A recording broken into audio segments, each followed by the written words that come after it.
We remain steadfast in our commitment in delivering local news that matters. Stories that inspire.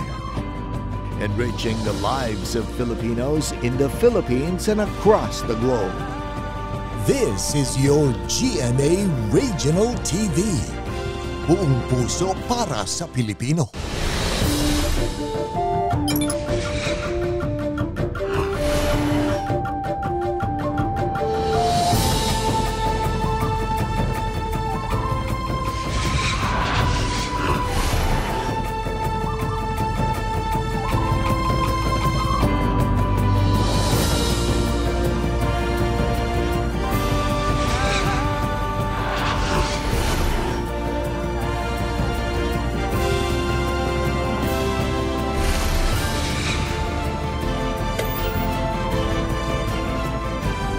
Ito ang GMA Regional TV, Balitang Southern Tagalog. Magandang hapon mga kapuso. Narito na ang Balitang Southern Tagalog. Hatid namin ang mga pinakamalaki at pinakahuling balita sa Timog Katagalugan. Live mula rito sa GMA Batangas Station, ako po si Ace Medrano. Ako naman po si Ivy Saunar Gasang. Nakabalik na sa klase ang ilang mag-aaral sa isang eskwelahan sa Batangas City na tinamaan ng hand, foot and mouth disease ayon sa City Health Office. Nagsagawa naman ng disinfection sa loob at labas ng mga classroom ang pamunuan ng paaralan. Para sa detalye, makakasama natin live si Paul Hernandez. Paul?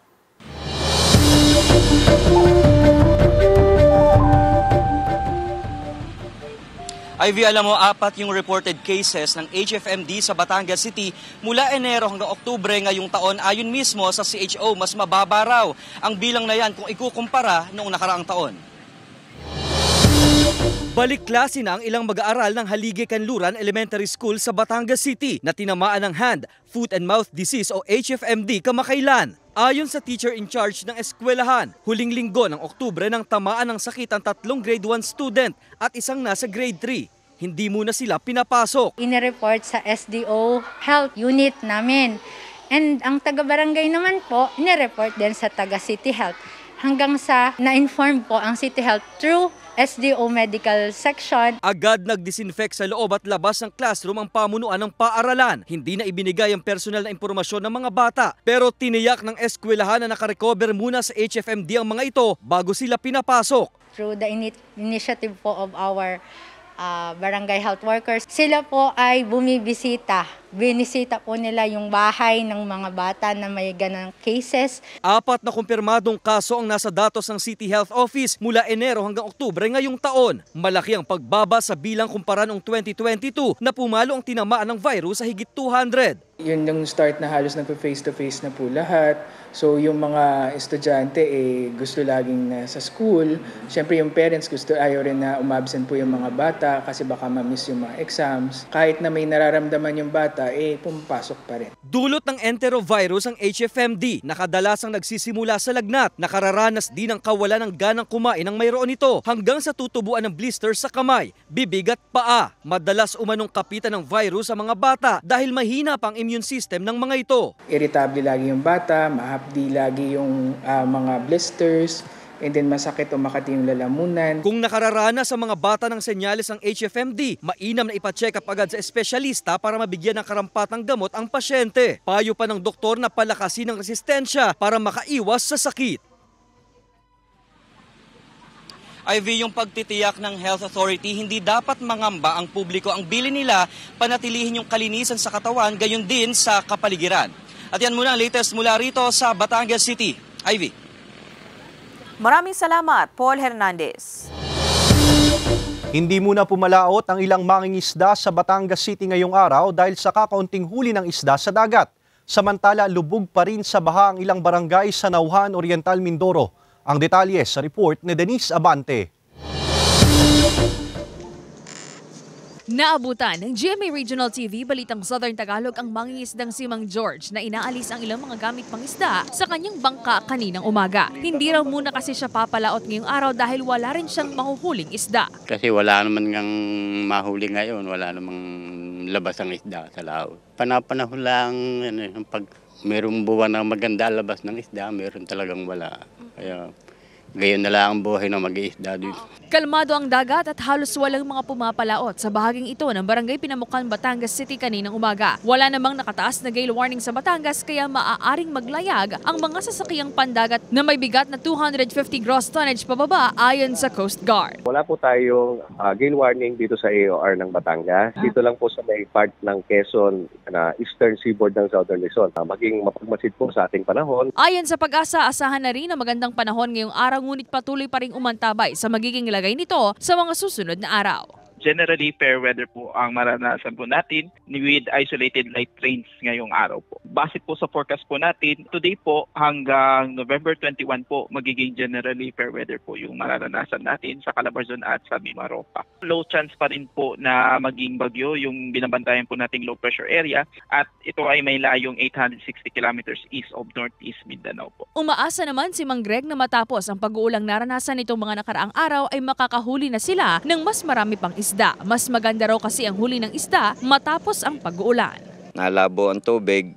Kami nga ito ang tuwa pagkakatapos ng bagyo, nagpapahuli yung isda. Pero pagka ganitong normal, wala kaming mahuli. Kami ito ang tuwa pagka yung maulang ganyan. Tapos pagtila yun, palautan na kami.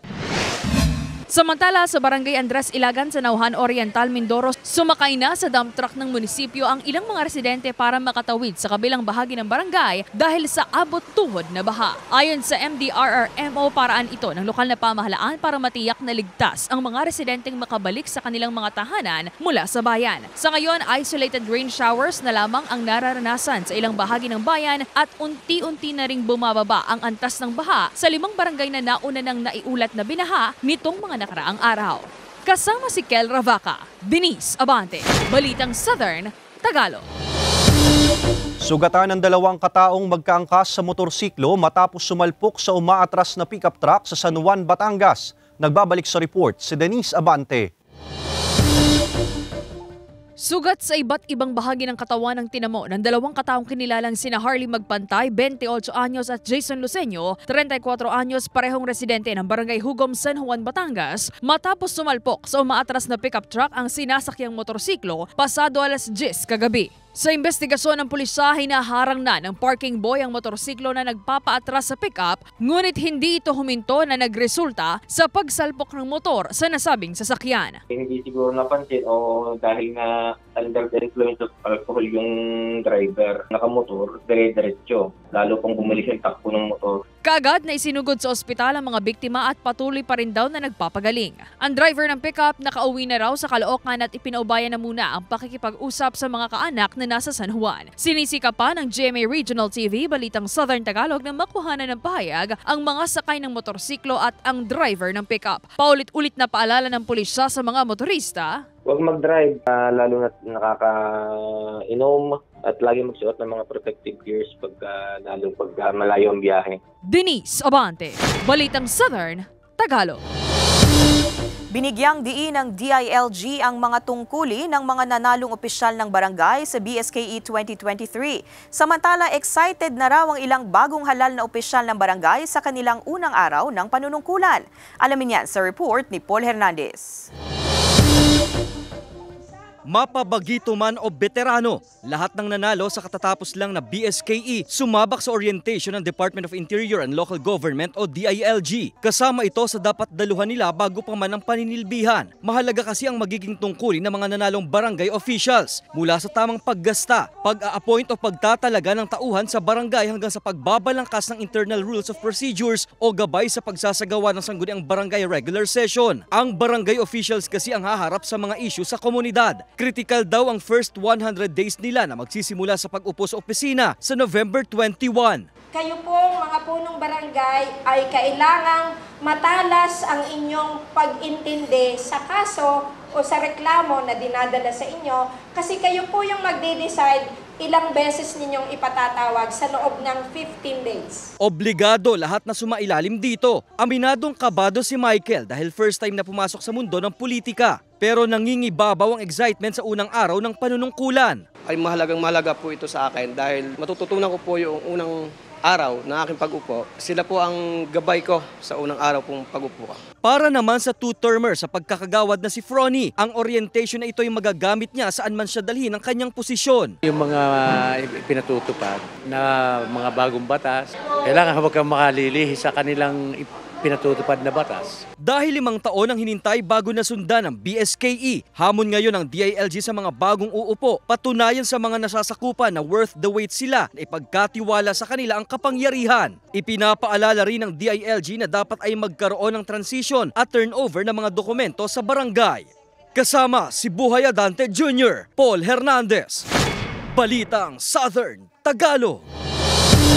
Mga kapuso, bukas araw ng Sabado, November 18, mawawala ng supply ng kuryente ang ilang barangay sa lungsod ng Lipa at mga bayan ng San Jose, Cuenca, Alitagtag at Mabini, Batangas. Magsisimula ito alas 8:30 ng umaga hanggang alas 4:30 ng hapon. Bunsod ng installation ng transformer, stringing ng mga conductor at conversion ng mga linya. Pinalibutan ng daang-daang parol ang 35 feet na Christmas tree sa Padre Garcia, Batangas. Samantala sa bayan ng Liliw sa Laguna, kinaaliwan din ang makikislap na pailaw. Silipin yan sa report ni Paul Hernandez. Mas pinasigla ang gabi sa bayan ng Padre Garcia, Batangas ng pailawan. Sa harap ng Municipal Hall ang tinatayang 35 talampakang Christmas tree na star ng kanilang Christmas display. Tad-tad ng makukulay na parol ang bumuo sa kanilang centerpiece. Pinagdikit-dikit, pinagbuklod-buklod na tanda raw na nagkakaisang pamilya na siya ring tema ng kanilang Christmas pailaw. May mga pagkain din sa labas kung habol naman ay food trip. Gabi-gabing mapapasyala ng Christmas installation na magtatagal hanggang sa unang linggo ng Enero.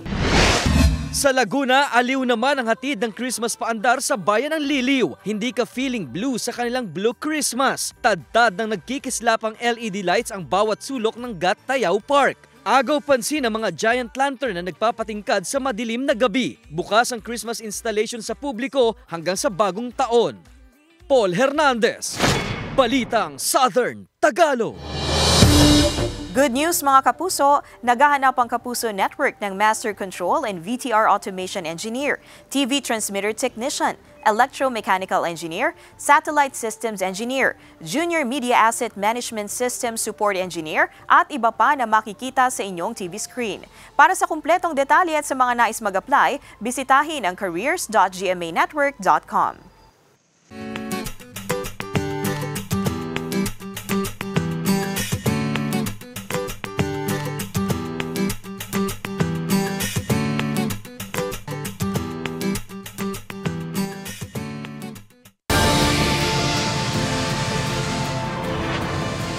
Ito ang GMA Regional TV, Balitang Southern Tagalog.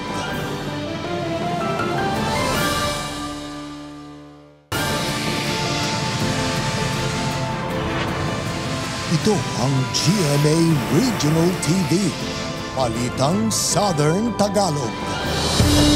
Arestado ang lalaking angkas sa motorsiklo matapos mahulihan ng baril sa Oplancita sa Santo Tomas City, Batangas. Pero ang kasama nito nakatakas. Tutukan yan sa report ni Denise Abante. Kalaboso ang 49 anyos na lalaking si Roberto Balite, residente ng Baay Laguna matapos mahulihan ng baril at bala. Sa investigasyon, nakaangkas ang suspect sa motorsiklong minamaneho ng kanyang kapatid na si Joselito Balite nang harangin sila sa Oplancita sa Barangay San Felix, lungsod ng Santo Tomas dahil sa kawalan ng plate number ng motorsiklo. They tried to evade.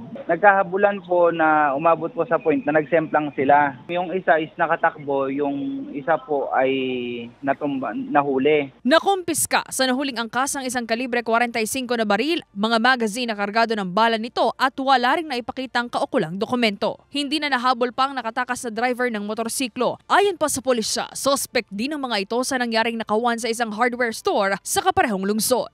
Allegedly, yung same personalities na yun is nasita na ng barangay councilor nung mga nakaraang araw doon na umaligid doon. Na-identify po siya noong complainant po doon. May mga nawala pong gamit. Sila pong dalawa yung na-identify na suspect. Then pinailan po sila ng kaso. Nahaharap ngayon sa patong-patong na kaso ang nahuling suspect na kasalukuyang nasa kustodiya ng Santo Tomas City Police habang pinaghahanap pa ang kanyang nakatakas na kapatid.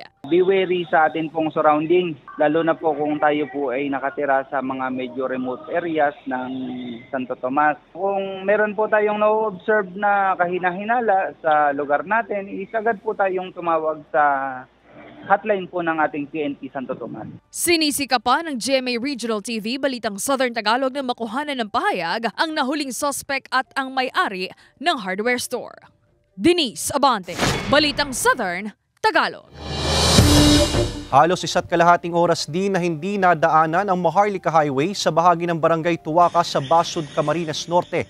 Mag-aalas 6 kagabi matapos mabuwal at tumumba ang isang malaking punong kahoy dulot ng paglambot ng lupa dahil sa naranasang pag-ulan. Nagtulong-tulong ang mga residente at ilang motorista para mabawasan ang sanga at madaanan ng kalahating bahagi ng kalsada. Kalaunay dumating din sa lugar ang mga tauhan ng DPWH, PDRRMO, MDRRMO at pulisya para tuluyan itong maialis at maisaayos ang daloy ng trapiko sa lugar.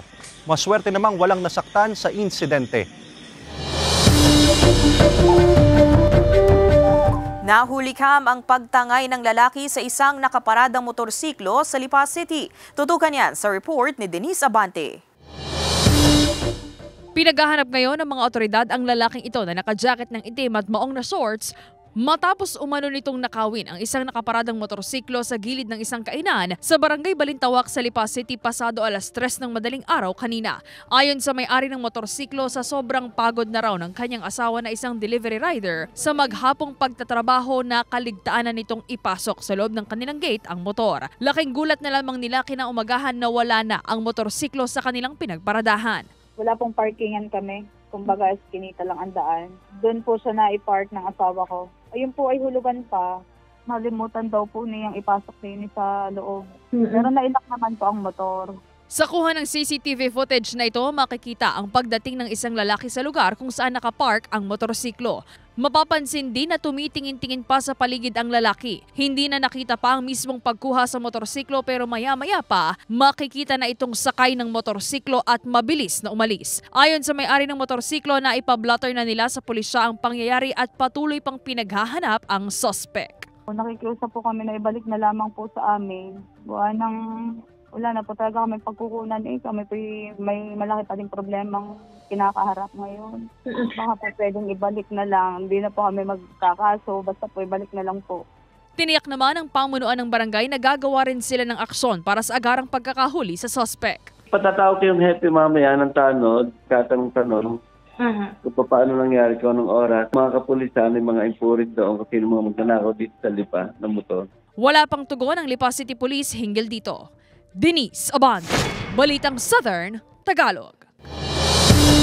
Unti-unti nang dinarayo ng mga taga-ibang bayan ang view deck sa Cuenca, Batangas kung saan tanaw ang bulkang Taal. Samantala, bumaba ang sulfur dioxide emission at bilang ng volcanic tremors sa bulkan sa nakalipas na magdamag ayon sa FIVOX. Naritong report ni Paul Hernandez.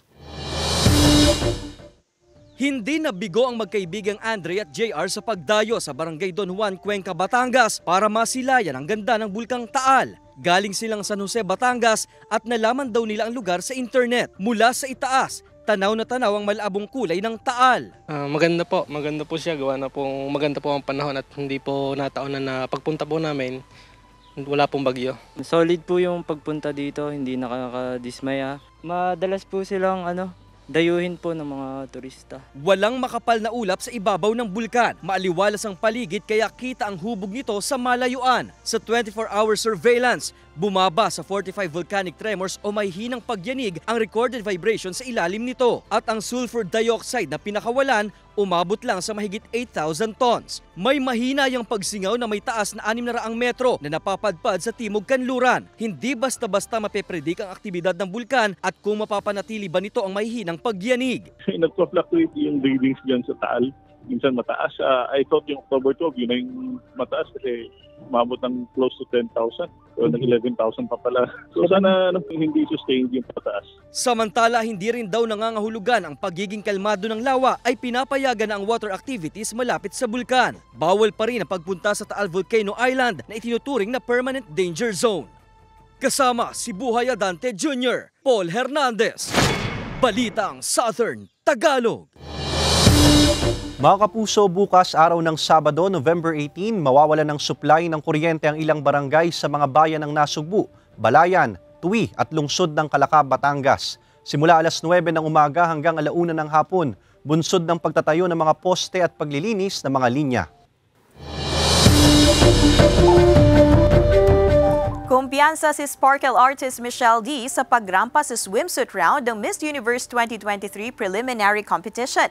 Samantala sa Black Rider, muling magkukrus ang landas ni Elias at Bane. Narito ang report ni Hazel Alviar. Nagningning ang ganda ni Miss Universe Philippines Michelle D sa preliminary competition ng Miss Universe 2023. Kumpiyansa nitong inirampa ang kanyang fiery red swimsuit sa swimsuit round. Emerald green color naman ang kanyang inirampang evening gown na inspired ng kanyang inang si Miss International 1979 Melanie Marquez. Bilang pagpupugay naman sa kanyang pagiging Philippine Air Force Reservist, complete from captain's hat hanggang sa dinisenyong eroplano na may mural painting na sumisimbolo sa pagiging matatag ng mga Pinoy ang kanyang ibinida sa National Costume Competition. Gaganapin ang Coronation Night ng Miss Universe 2023 bukas sa El Salvador alas 5 ng hapon sa kanilang oras at alas 9 naman ng umaga sa Linggo, oras sa Pilipinas. Samantala ngayong Biyernes, muling magkukrus ang landas si Bane at Elias na aabot sa sukdulan ng galit. Habang girl power naman ang matutunghayan sa pagdating ng bagong aabangang si Pretty. Ano kaya ang kwento ng kanyang buhay sa likod ng masayahin niyang karakter? Ang lahat ng yan abangan sa Black Rider pagkatapos ng 24 oras. Hazel Alviar, Balitang Southern Tagalog.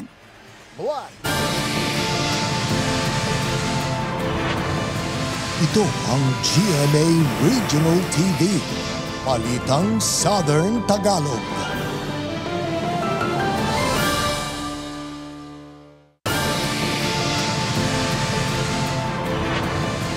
Ito ang GMA Regional TV, Balitang Southern Tagalog.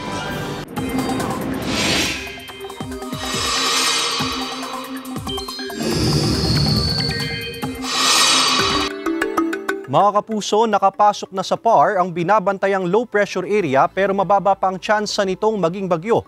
Samantala, nagdudulot ng pagulan sa ilang bahagi ng bansa ang amihan at pinagsamang epekto ng LPA at shearline. Naritong report.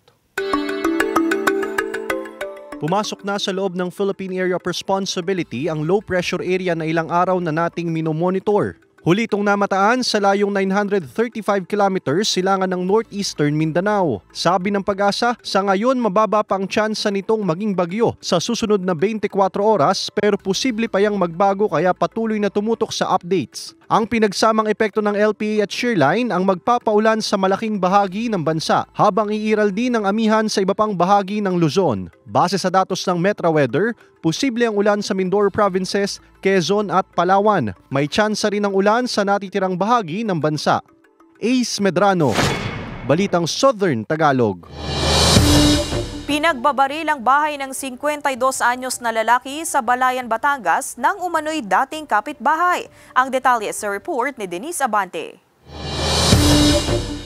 Kita ang bakas ng mga tama ng baril sa pader at iba pang bahagi ng kwarto ng 52 anyos na si Cesar Vida ng Barangay Duhatan, Balayan, Batangas. Sa investigasyon, nasa loob lamang ito ng bahay ng pagbabarili ng dati nitong kapitbahay na si Jerome Rodriguez ang bahagi ng kanyang kwarto. Nagawa pa raw sumilip ni Vida sa bintana kaya nakita niya umano ang suspect sakay ng isang motorsiklo at mabilis na umalis matapos ang pamamaril. Nakita po siya playing towards sa west direction at sakay po siya ng isang na kulay orange. Wearing red sando, brown short, tangit, dala rin po niya yung baril po na ginamit po sa shooting po. Personal na galit ng suspect sa biktima ang tinitingnang anggulo sa insidente dahil dati na silang may alitan. Ayon sa pulisya, hindi na idinetalya pa ng biktima kung ano ang kanilang naging alitan. Sa salaysay pa ng biktima sa pulisya, languraw sa pinagbabawal na gamot ang suspect. Kasi previously kakalabas din na po nung suspect sa case din po niya sa illegal drugs po, ngayong taon din lang. Ang recovered evidence po namin ay 4 pieces po ng fired cartridge cases ng caliber 45 at saka 4 pieces din po ng fired bullets po ng caliber 45 po. Naisampa na ang kasong attempted homicide at malicious mischief sa Batangas Prosecutor's Office laban sa suspect habang patuloy pa itong pinaghahanap ng Balayan Police. Lagi po ating siguraduhin safe po yung ating pamamahay. Kung makikitungo po tayo sa mga lasing, mga ganyan po, ay huwag na po tayo makipagtalo, umiwas na po tayo para makaiwas po sa gulo. Sinisikap pa ng GMA Regional TV Balitang Southern Tagalog na makuhanan ng pahayag ang biktima. Denise Abante, Balitang Southern Tagalog.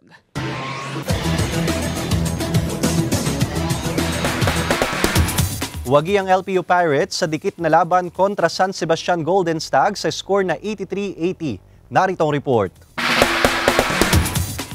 Nakuha ng LPU Pirates ang pagkapanalo sa naging tapatan kanina kontra San Sebastian Golden Stags. Nagtapos ang dikit na laban sa score na 83-80. Nangunguna ang San Sebastian Golden Stags sa unang quarter ng laro na nagtuloy-tuloy hanggang sa pagtatapos ng first half. Hindi naman nalalayo ang puntos ng LPU Pirates. Nagsimulang makabawi at maagaw ng Pirates ang kalamangan sa third quarter ng laro. Ngunit muli naman itong naagaw ng Golden Stags. Naging mas mainit ang palitan ng puntos ng dalawang koponan hanggang sa huling minuto ng laro. Dahil sa magagandang bitaw ng bola ng Pirates sa late game, tuluyan na nilang nakuha ang pagkapanalo at nakabangon mula sa pagkatalo sa kanilang huling laro. Samantala, abangan na magiging bakbakan ngayong weekend sa NCAA Season 99 Men's Basketball. Bukas, Sabado, harapan ng San Beda Red Lions kontra JRU Heavy Bombers na susundan ng tapatan ng EAC Generals at Perpetual Altas ang dapat tutukan.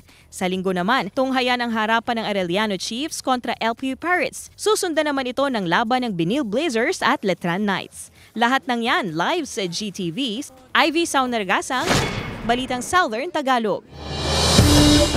Isinagawa sa ilalim ng tulay ang seremonya ng kasal ng mga katutubong Batangan sa Sablayan Occidental, Mindoro. Tunghayan yan sa report ni Paul Hernandez.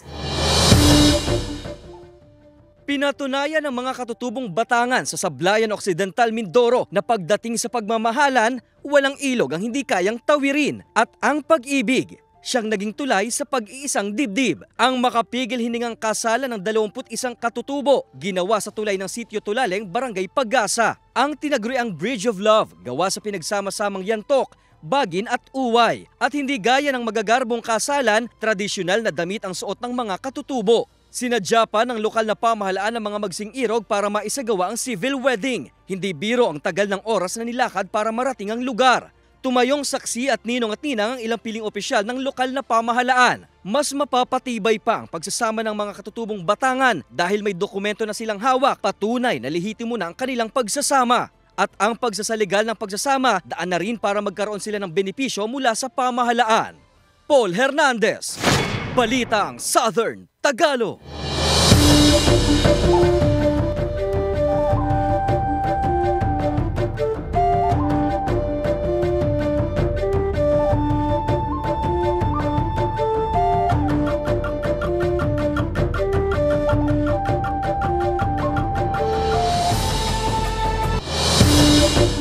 Samantala, mapapanood niyo po ang episode na ito at iba pang pinakahuling lokal na balita sa official website ng GMA Regional TV, www.gmaregionaltv.com. Pwede rin kayong bumisita sa aming official YouTube channel, GMA Regional TV, at i-click ang subscribe button para sa pinakamaiinit na balita mula sa rehiyon. Dahil sa GMA Regional TV, local news matters. Mga kapuso, 38 days na lang, Pasko na. At yan ang mga pinakamalaki at pinakahuling balita sa Timog Katagalugan. Maraming salamat sa pagsama sa amin, pati na mga kapuso sa ibang bansa na tumutok sa mga balita sa rehiyon. Kami ang GMA Regional TV, Balitang Southern Tagalog. Buong puwersa para sa mas malaking misyon at mas malawak na paglilingkod sa bayan.